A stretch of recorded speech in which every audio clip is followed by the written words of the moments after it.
Good morning students. আশা করছি সবাই তোমরা খুব ভালো আছো। আজ 23শে জানুয়ারি। আজ ভারতের বিভিন্ন কোণাতে নেতাজি সুভাষচন্দ্র বসুর জন্মজয়ন্তী পালন করা হচ্ছে।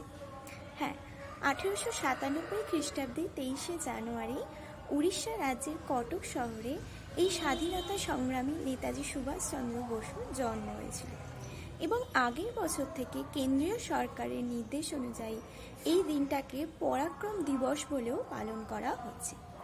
তো আমার মনে হলো যে তোমাদের সাথে এই স্বাধীনতা সংগ্রামী বীর নেতাজি সুভাষচন্দ্র বসুর কিছু বাণী, যেগুলো আমাদের বিভিন্ন সোশ্যাল মিডিয়াতে বেশিরভাগ সময় আমরা দেখে থাকি এবং আজকের দিনটাতে তো আমরা অনেক বাণী তার দেখব, যেগুলো আমাদের জীবনটাকে ইনফ্লুয়েন্স করেই বলা চলে এবং জীবনে সামনের দিকে এগিয়ে চলাতে বিভিন্ন রকম বাধা বিপত্তির কী করে আমরা মোকাবিলা করব সেগুলোকে আমাদের শিখিয়ে দেয় অনেক কিছু।